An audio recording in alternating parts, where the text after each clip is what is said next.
Les voies d'administration des médicaments, ça diffère selon les propriétés de chaque médicament. Par exemple, on a des médicaments lipophiles et d'autres qui sont hydrophiles. Et selon les objectifs thérapeutiques. Par exemple, en cas d'urgence, on administre le médicament directement dans le sang parce qu'on veut une action immédiate. Alors, si on est à froid, on administre le médicament par voie orale parce que ça prend du temps pour être digéré puis absorbé dans l'intestin avant l'arrivée au sang. Au total, on a trois grandes catégories de voies. La première, c'est la voie entérale.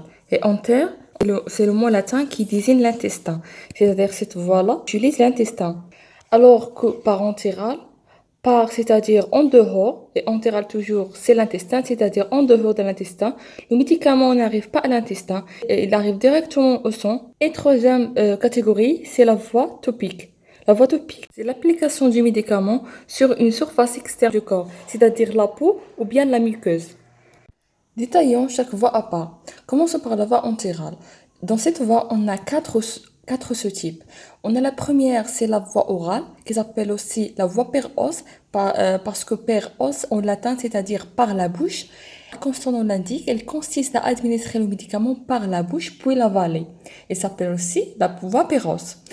Alors le médicament, il arrive à l'œsophage, puis à l'estomac, puis il va être absorbé de l'intestin. Mais on a un problème avec cette voie parce que le médicament doit arriver à l'estomac. Ici, on a un acide qui peut détruire le médicament. Alors, la solution, c'est que les médicaments qui sont fragiles, ils sont souvent dotés d'une enveloppe. Cette enveloppe, il les protège de l'exposition directe à l'acide gastrique. Et cette enveloppe, c'est lui qui est digéré par cet acide pour que le médicament arrive à l'entéral sans cette enveloppe, arrive à l'intestin arrive à l'intestin qui est dépourvu de cette acidité atroce, qui est dépourvu qui est dépourvu de cette acidité. Et là, le médicament il va être absorbé sans son enveloppe. Et parmi ces médicaments qui sont sensibles à l'acide gastrique, on a l'oméprazole. Mais l'enveloppe, elle a une autre utilisation pour les médicaments qui sont intolérables par l'estomac.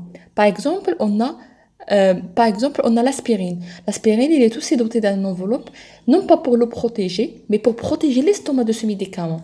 L'autre voie, la voie sublinguale. Comme son nom l'indique, on applique le médicament sous la langue. On a l'administration par voie buccale, c'est-à-dire on applique le médicament entre la joue et les gencives.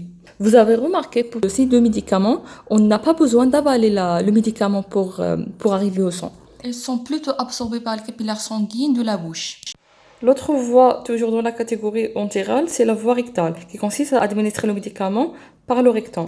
Et cette voie-là, elle est très utile en cas de vomissements qui sont induits par un médicament par voie orale. Alors on le change par voie rectale. Parce qu'un médicament administré par le rectum ne passe pas par l'œsophage, c'est-à-dire il ne peut pas induire des vomissements.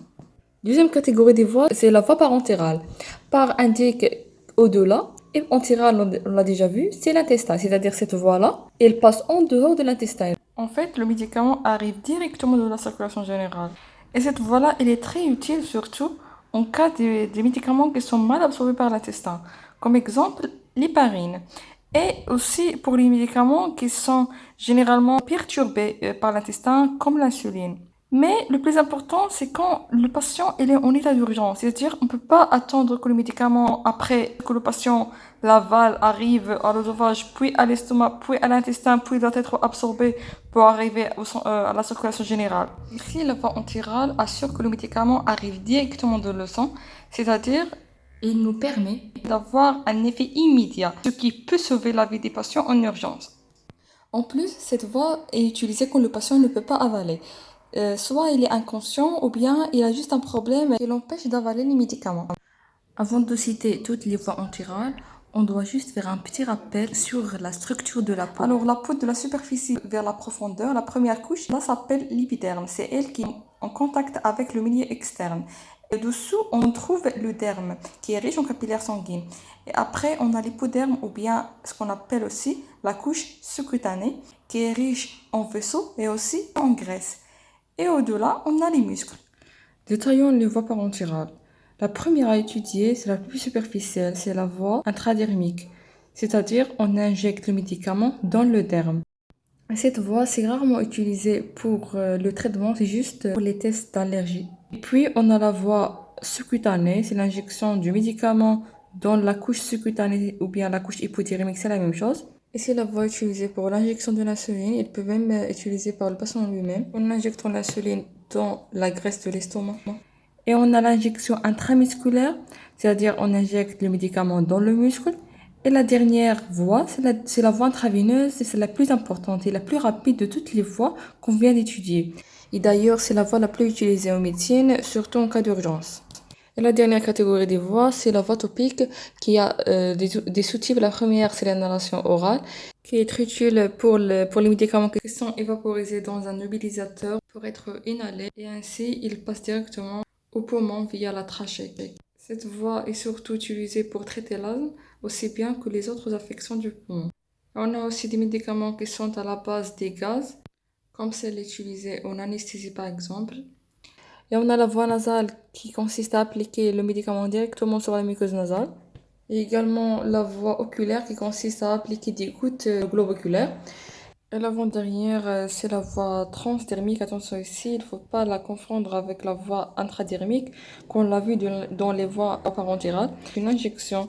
Alors ici, c'est plus simple, c'est juste c'est l'application d'un patch sur la peau qui contient des médicaments qui vont passer par la peau vers le derme. Alors la dernière voie, c'est la voie la plus simple à appliquer et la plus agréable par les patients. C'est la voie cutanée qui concerne les médicaments sous forme des pommades, des sprays et des gels.